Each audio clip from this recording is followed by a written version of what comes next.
네, 개인 상담 이론과 실제 10주차 3차시 시간입니다.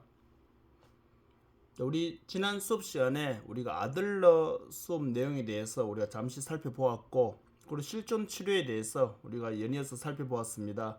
그래서 오늘 수업 시간에는 지난 수업 오프라인 수업 시간에도 말씀드렸듯이 우리 선생님들께서 이 수업 내용을 우리가 다음 시간에 나오는 이제 인간 중심 치료와 그리고 우리가 이제 앞으로 계속 배우게 될 이 행동주의, 인지행동, 그 부분은 우리가 좀 더 앞으로도 계속 활용되는 내용들이고, 물론 지금 나오는 오늘 하고 있는 이 아들러와 그리고 이어서 나오는 이제 실전치료, 이 내용도 우리가 필요 없는 것은 아니지만 사실 우리에게 상담에 있어서는 사실적으로 좀 아웃사이드에서 그렇게 지금 활용되는 내용들이 많이 있습니다. 그러다 보니까 물론 아들러 치료를 중점적으로 다루는 센터도 있고, 실전치료 철학적인 사성과 같이 이렇게 겸해서 같이 집중적으로 하는 기관들도 있습니다. 뭐 가장 일반적인 사례를 든다면은 우리가 한의원에 가게 되면 어떤 한의원에서는 침 놓는 것을 중점적으로 하는 기관이 있고, 그리고 어떤 한의원에 가면은 뭐 다 그런 건 절대 아니겠지만 이렇게 한약을 먹는 한약 이걸 중점적으로 다루는 곳이 있고, 또는 뭐 부항이나 아니면 요추기법 뭐 이런 것들, 추나 기법이라 하나요?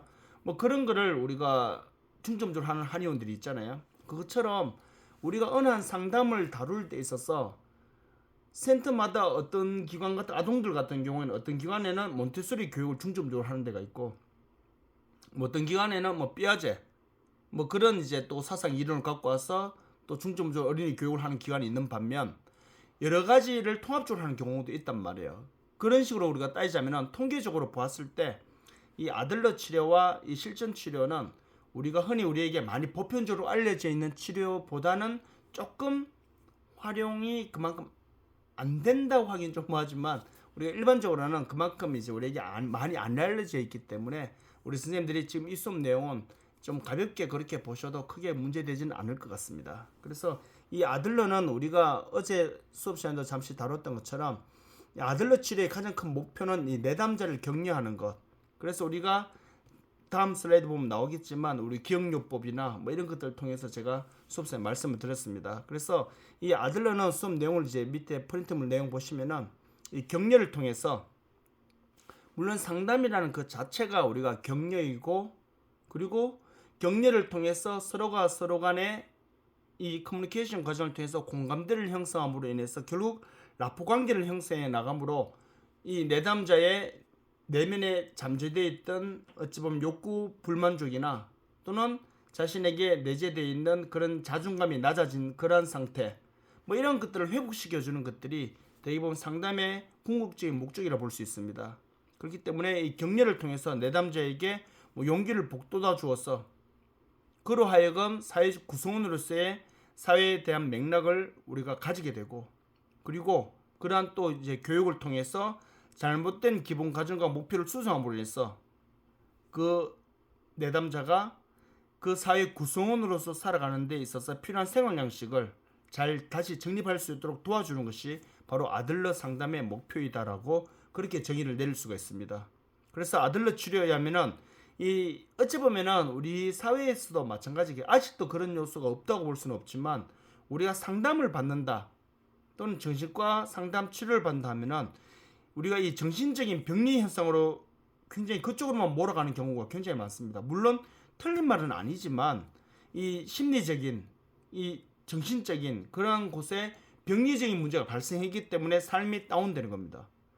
그래서 우리가 일반적으로 봤을 때 우리 신체적인 이 외면적인 또는 내면적인 그런 신체적인 질병이나 사고를 통해서 우리 신체 기능이 조금 이제 문제가 발생했을 경우, 예를 들어 손가락이 다쳐서 깁스를 했다거나, 아니면은 뭐 예를 들어서 머리를 다쳐서 뭐 쉽게 말해서 뭐 수술을 했다거나, 아니면 내장이 파열되어서, 아니면 내장에 질병이 생겨서 뭐 장기 기관에 질병이 생겨서 이 소화 기능이 떨어진다거나, 이런 거에 대해서는 우리가 병원 치료받는 거에 대해서 당연하다고 생각한단 말이에요. 그럼에도 불구하고 우리가 이 정신적인 또는 우리의 심리적인 부분에 어찌 보면은 병변 현상이 나타나서 치료를 받게 되면 이걸 우리는 좀 다르게 보는 시각이 전통사회에서부터 많이 지속되어 왔단 말이에요. 이러한 것들이 어찌 보면은 우리 한국 사회에서는 상담과 정신과 관련된 치료가 어찌 보면은 조금 이렇게 오픈되지 못했던 그런 이제 맥락으로 우리가 이해할 수 있겠죠. 그래서 아들러 치료에 의하면은 정신병리라는 것은 용기를 잃고 자신감과 책임감을 상실한 낙담에서 비롯될 수밖에 없다라고. 그래서 우리 전통사회 어찌 보면 사회적 문화가 이러한 것들을 부추긴 결과라고 볼 수 있겠죠. 그래서 우리가 그렇잖아요. 뭐 어깨가 많이 아프다, 아니면 관절이 안 좋다면은 물론 다른 질병도 마찬가지겠지만 초기에 빨리 이것을 치료가 이루어져야지만 큰 고생 안 하고 또는 심각한 상태로 안 가고 회복이 된단 말이에요. 치료가 될 수 있는데, 하지만 이 정신적인 심리적인 문제는 이거보다 더 중요하다 볼 수 있겠죠. 그래서 우리나라 속담에도 호미로 막을 거 괜히 놔뒀다가 나중에 심각하게 되면은 가래로 막게 되는, 물론 가래로 그걸로도 막아지면 다행인데 안 되는 경우도 비일비재하게 발생할 수 있겠죠. 뚝이 터져버리는 그런 문제도 발생할 수 있으니까 이 아들러가 말하는 상담의 목표를 우리가 한 번 더 눈여겨보셔야 될 필요가 있겠고요. 그래서 앞서도 계속 설명드린 것처럼 아들러의 상담 기법에서의 격려라는 부분이 차지하는 비율이 상담 전체적인 내용과 뭐 크게 다를 바 없는 내용이지만 굉장히 중요하게 여겨지고, 그 초기 기억에 대해서는 우리 선생님들이 이 상담을 받으러 온 이 내담자가 자신의 삶에 있어서 어린 시절에 물론 그것이 긍정적인 기억일 수도 있고 부정적인 기억이 될 수도 있습니다. 그래서 우리가 때로는 그런 경우, 우리가 체계적 둔감법이라는 게 있거든요. 체계적이라는 말 아시죠? 점점 강도를 올려가는 것, 아니면 반대가 될 수도 있겠지만요. 체계적으로 이렇게 감각을 둔하게 만든다고요. 체계적인 둔감법이라는 게 있는데, 결국 우리가 갖고 있는, 내 자신이 갖고 있는 굉장히 심각한 트라우마가 발생했어요. 그럼 그것이 내 마음에 시한폭탄으로 지금 자리 잡고 있단 말이에요. 그럼 그걸 계속 끌어안고 있으면은 삶 자체가 어떻게 될까요? 불안하단 말이에요.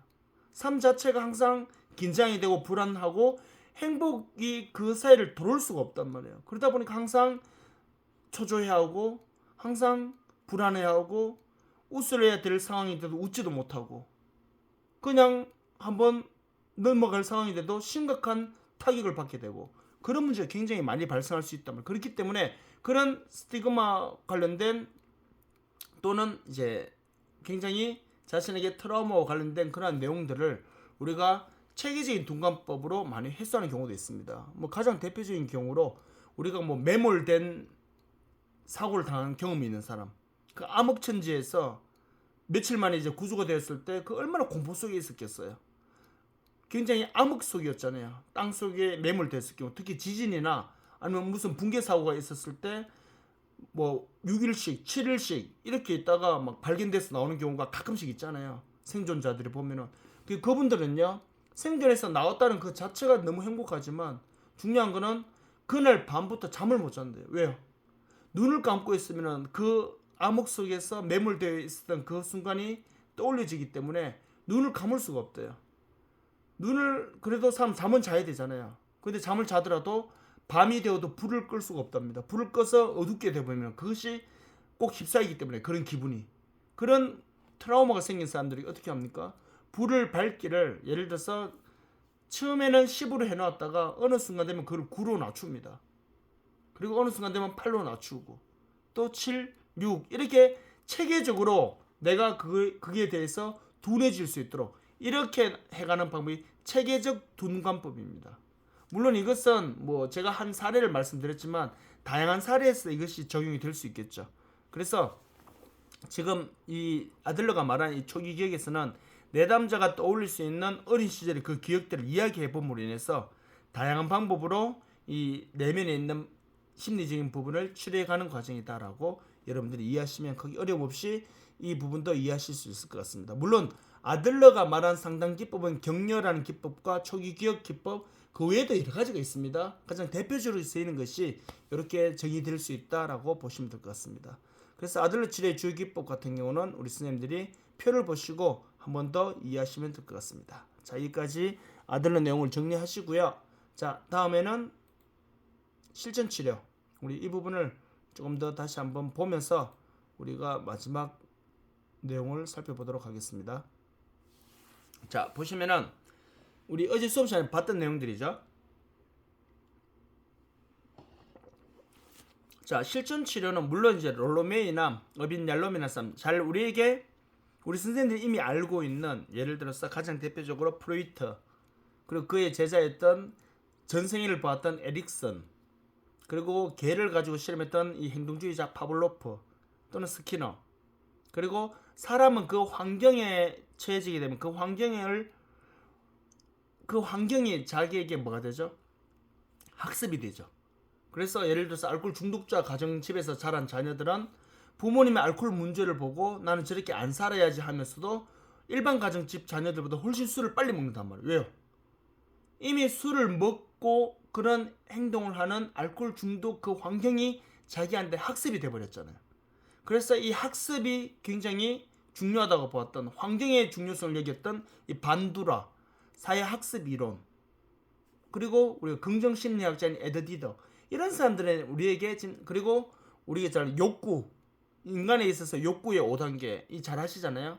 생리적인 욕구부터 해서 자아실현 욕구 단계, 이 메슬로우, 이런 사람들 우리가 너무 잘 알고 있는 사람들이란 말이에요. 그런데 저기 롤로메이나 어빈얄롬, 물론 이 사람들도 학자로서 굉장히 유명한 사람이지만 우리에게 앞서 제가 소개했던 그 상담가들에 비해서는 많이 알려지지 않은 사람들이죠. 그만큼 우리에게 있어서 이 실전 치료는 우리가 철학 사상과 그리고 이제 상담학과 같이 결부된 내용들이기 때문에, 첫 번째 줄을 보세요.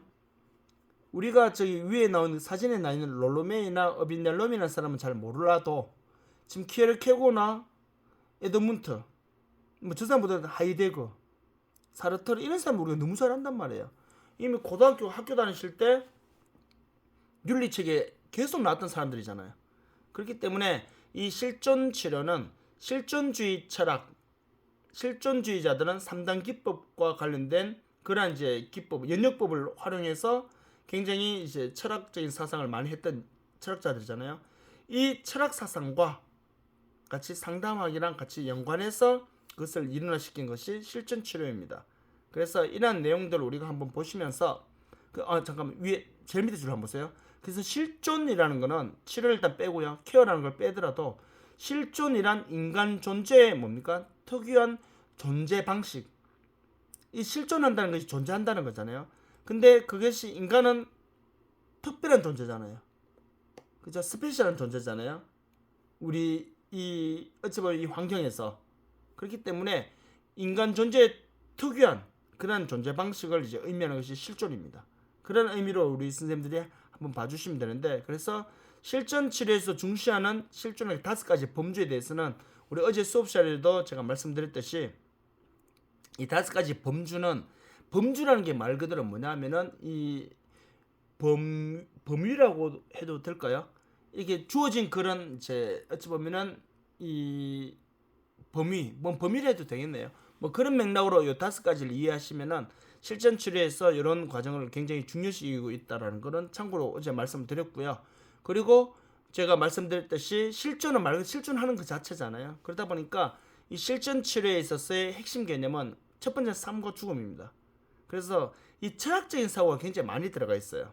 우리 선생님들도 이미 뭐 내용을 보셔서 잘 아시겠지만 이 철학적인 사고가 많이 들어가 있다 보니까 인간 존재에 대한 의미, 또는 인간 존재는 어찌 보면 무한할 수가 없잖아요. 유한한 존재잖아요. 그러다 보니까 이 죽음이라는 것과 항상 같이 철학적인 사고를 같이 겸하고 있어요. 그러다 보니까 실제 실전 치료 관련된 프로그램을 보시면요, 인간에게 있어서 물론 그래서 이제 사람마다 개인 차이는 있을 수 있겠지만 우리가 흔히 말하는 호스피스 병동 아시죠?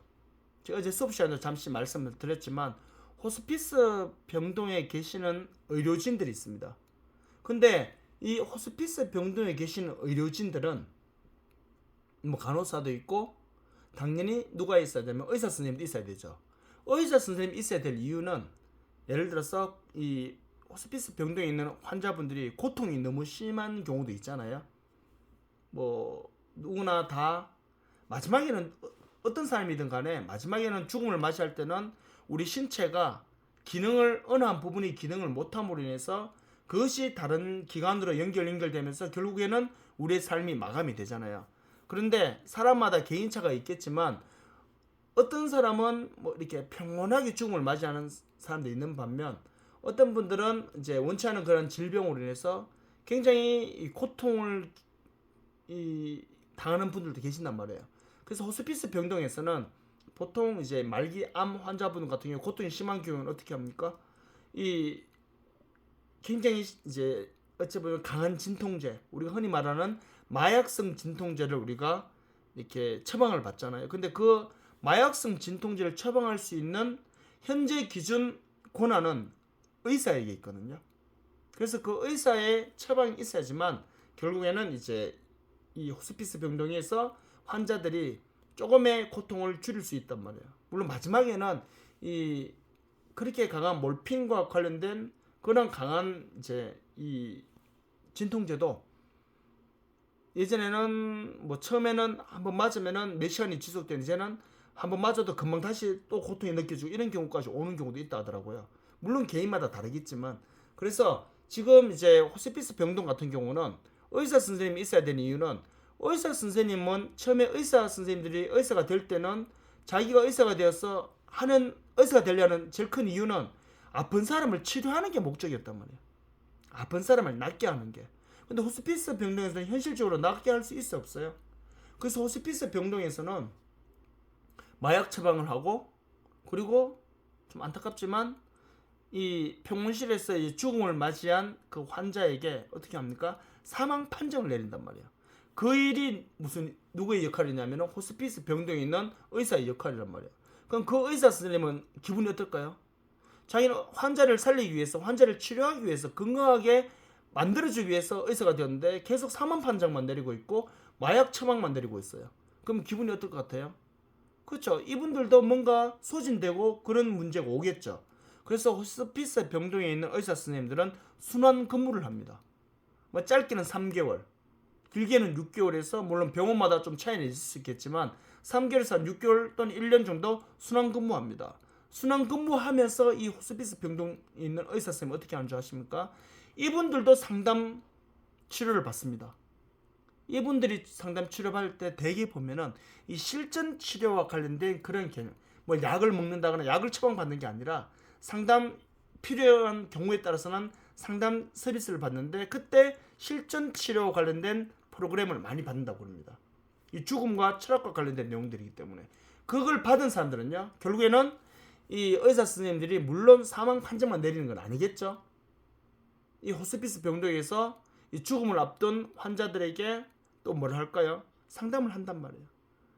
어찌 보면은 의사와 선생님으로서의 하나의 진료라고도 보면 되겠죠. 그것도 마음의 진료니까 그때는 대부분 실전 치료와 관련된 내용들이 많이 포함이 됩니다. 왜냐하면은 이 철학적인 사고와 함께 의학적인 사고로만 간다면은 병을 현대의학으로서는 당신은 치료될 수 없습니다. 이미 이야기는 듣고 왔단 말이에요. 들었기 때문에 그런 판정이 났기 때문에 호스피스 병동 와 있단 말이에요. 그렇기 때문에 호스피스 병동에서는 그런 이제 죽음과 철학과 관련된 그런 실전 치료와 관련된 그러한 이제 프로그램들이 많이 운영되고 있다는 것을 참고로 이해하시면 될 것 같습니다. 그래서 이 실전 치료는 죽음에 대한 의식은 내담자에게 두려움을 줄 수도 있는 반면 사후 세계에 대해서 또는 종교가 있으신 분들에게 사후 세계에 대한 그래서 우리가 호스피스 병동에 보면은 이 종교인들 그러니까 뭐 목사님이나 또는 뭐 수녀님들 이분들이 많이 계시잖아요. 그렇기 때문에 죽음에 대해서 받아들이고 그래서 좀 더 평온해질 수 있도록 그래서 죽음이 끝이 아니라는 그런 또 희망의 메시지를 전달하는 그런 맥락으로 실전 치료가 많이 활용되고 있다라고 여러분들이 봐주시면 됩니다. 그리고 뭐 여러 가지 또 관련된 내용들은 이제 내용을 한번 읽어보시면 충분히 이해하실 수 있을 것 같고요. 그리고 자유와 책임이라는 또 이제 아까 말씀드렸듯이 실전 치료의 개념인데 뭐 자유는 당연히 개인의 삶이고 행동하는 거 그리고 행동하지 않는 것에 대한 책임은 자신에게 있어야 한다는 거. 그래서 이거를 또 다른 맥락에서는 이 자유와 책임과 권리로 같이 이렇게 이해하는 경우도 굉장히 많습니다. 내가 무언가를 하는 것에 대해서는 내 자유입니다. 근데 그 자유에는 뭐가 따라야 될까요? 그렇죠. 책임이 따라야 됩니다. 그 책임으로 인해서 내 권리가 유지될 수도 있고 박탈당할 수도 있습니다. 자, 예를 들어서 우리나라 지금 감옥에 있는 사람들 생각해 보세요. 교도소에서 있는 사람들은 그냥 가 있는 게 아닙니다. 죄를 지었기 때문에 간 거예요. 근데 그 죄를 짓느냐 안 짓느냐는 자기 자유입니다. 아무리 배가 고파도 다른 사람에게 가서 구걸을 할지언정 다른 사람의 물건을 훔치지는 않겠다는 그런 사고를 가진 사람이 있고, 내가 차라리 도둑질을 해서 훔쳐 먹을지언정 다른 사람에게 가서 구걸을 하지 않겠다. 어떤 선택을 하든 그건 자기 자유예요. 자유이지만 그 자유롭게 행동한 그 행동에 대해서 뭘 져야 됩니까? 책임을 져야 됩니다. 그 책임으로 인해서 결국 뭐가 되죠? 그렇죠. 뭐 잘못했다면 법적인 책임을 지고 감옥에 갑니다. 감옥에 가고 나면요, 자신의 자유권이 박탈당합니다. 자유의 권리가 박탈당하게 되고, 그리고 무엇보다도 우리나라 6월 3일 날 이제 대통령 선거를 하잖아요. 참정권에 대한 대통령 선거, 다시 말하면은 뭐 지방선거든 뭐 국회의원 선거든 어떤 거 할 것 없이 참정권에 대한 권리도 박탈됩니다. 그래서 이 자유와 책임과 권리를 같이 이렇게 연관지어서 보시면은 그게 어렵지 않게 또 더 이해하시기 쉬우실 겁니다. 그래서 두 번째 보시면, 자유는 변화의 기회로 내담자가 문제에서 벗어나 자신에게 직면할 기회를 제공한다는 거. 그렇죠. 뭔가 선택할 수 있는 자유가 있을 수 있으니까. 그리고 밑으로 또 같은 맥락을 읽어보시면서요, 네 번째 보시면은, 책임은 자신의 선택을 소유하고 정직하게 자유를 다루는 것. 한마디로 말해서 이 말을 좀 쉽게 말하면은 자유에 대한 책임을 지는 것, 이렇게 보시면 되겠죠. 이거 어려운 단어 아니니까 그렇게 보시면 될 것 같고요. 자, 실전 치료에서 상담의 목표 같은 경우는 우리 선생님들 보시면서, 자, 첫 번째 줄 보세요.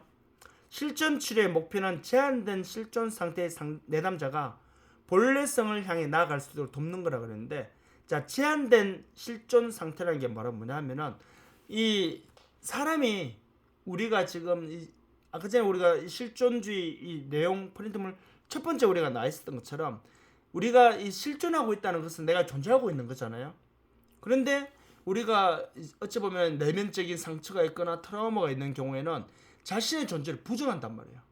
그리고 자신의 사회 구성원으로서의 존재의 실존의 역할도 부정한단 말이에요. 그래서 세상에서 자기 혼자인 것 같고, 세상에서 자기 역할은 없는 것 같고, 하는 것마다 되는 것이 없다고 생각하고, 그러면서 그전에 뭘 생각하는지 아십니까? 하는 것마다 되는 게 없다라고 생각하면서도 무슨 생각이 이어지냐면은, 하는 것도 없으니까 되는 게 없지, 이런 식으로까지 가게 됩니다. 그렇기 때문에 굉장히 더 동굴 속으로 깊숙이 들어가 버리죠. 그런데 동굴 속에 들어가 있는 그 찰나에 밖에서는 어떻게 해야 됩니까? 불빛을 비춰주면서 그쪽으로 가면 계속 암흑만 나오니까 끝이 없으니까, 막혀 있으니까 불빛을 비춰주면서 나오게끔 해주는 게 상담인데, 상담을 잘못하면 어떻게 됩니까? 그렇죠. 동굴 속에 들어가 있는 사람에게 이 작대기를 가고 자꾸 찔러가지고 더 깊숙이 들어가 버리게 하는 겁니다. 그래서 잘못된 상담과, 쉽게 말해서 상담이 아닌 제3의 잘못된 방법이 주어지면요, 그렇죠, 동굴 속에 들어가 있어서 더 끝이 없는 막혀있는 동굴 속으로 더 들어가 버립니다. 그렇게 될 경우에는 마지막에는 잘못된 선택을 하는 경우도 발생할 수 있습니다. 그렇기 때문에 상담은 동굴 속에 들어가서 앞이 안 보이는 사람에게 입구에서 어떻게 합니까? 불빛을 밝혀주면서 얘를 나오게끔 유도해 주는 게 바로 뭡니까? 근데 결국 나오는 건 누가 해야 됩니까? 다리 묶어서 끄집어낼 수는 없단 말이에요. 결국에는 불빛을 비춰줘서 얘가 그 불빛을 보고 그쪽으로 들어가면 안 되고 다시 나와야 되는구나라고 할 수 있도록 마중물 부어주는 것, 이것이 상담이고, 나오게 하는 거는 그 사람 스스로 나오게 해야 됩니다. 그래서 이걸 우리가 뭐라 그러죠? 강점 간점으로 들어간다는 거죠. 왜? 이미 그 내담자가 문제 해결 능력은 누구한테 있다고 보는 거예요? 그 사람 내면에 이미 있다고 보는 거죠. 그렇게 우리 선생님들 봐주시면은, 그 맥락으로 요 지금 실존 치료의 상담의 목표에 대해서 읽어보시면은 크게 문제없이 이해하실 수 있을 것 같아요. 그래서 제일 마지막에 보세요. 내담자가 자유와 책임을 회피하는 방식을 탐색하도록 돕고, 사람은 누구나 자신의 삶에 책임이 있다는 신념을 기반으로 내담자의 무책임한 행동에 대해서 직면할 수 있도록 돕는 것. 이러한 것들이 우리가 실전 치료에 대한 상담의 목표라는 거. 앞에 자유, 책임, 그 내용 앞에 있었잖아요. 그 내용 기법 같은 것들도 같이 보시면은 어렵지 않게 보실 수 있을 것 같습니다. 그래서 이 실전 치료 상담 기법 같은 경우도 보시면은, 이 치료자가 제일 밑에 한번 보세요. 세 번째 거. 치료자는 내담자와 깊고 의미 있는 관계 형성에 집중하는 모든 상황이 마찬가지죠. 이것이 바로 실전 치료의 가장 효과적이고 강력한 효과를 지닌 치료 기법이며 필요한 경우 다른 이론 기법, 결국에는 뭐 목표 설정을 한다거나 심상 연습 또는 인식 연습, 내가 뭐를 인식하게 되는지 사건을 통해서 그런 것들 적용하기도 하는데 가장 대표적인 것은 바로 우리 이 실전 치료에서는 내담자와 상담자의 관계 형성. 결국에는 뭐냐면은 우리가 상담 그 자체가 우리는 이 라포 관계, 우리 중간고사 시험에도 나왔었죠. 내담자와 상담자의 적절한 좋은 관계를 형성하는 것, 이것이 우리가 상담에서 제일 중요한 내용이 있기 때문에 그런 맥락으로 봐주시면 크게 어려움 없이 이해하실 수 있을 것 같습니다. 그래서 상담 실전 치료의 상담 과정은 우리가 첫 번째 줄 보시면은 정형화된, 즉 이미 만들어져 있는 체계적으로 정형화되어 있는 매뉴얼화되어 있는 상담 과정 또는 절차는 없습니다. 그때그때 철학적인 사고를 바탕으로 해서 그 사람에 맞는 자유연상 기법이나 기타 등등을 통해서 만들어가는 것이 바로 뭐다? 실천 치료의 핵심이다. 이렇게 여러분들이 봐주시면 크게 어려움 없이 이해하실 수 있을 것 같습니다. 자, 여기까지 내용을 보시고요. 다음 주에 우리가 조금 더 관련된 이제 우리가 인간 중심 치료와 관련된 우리가 그런 내용들을 우리가 살펴보면서 좀 더 중요한 내용을 다방면으로 다루도록 하겠습니다. 자, 수고 많으셨습니다.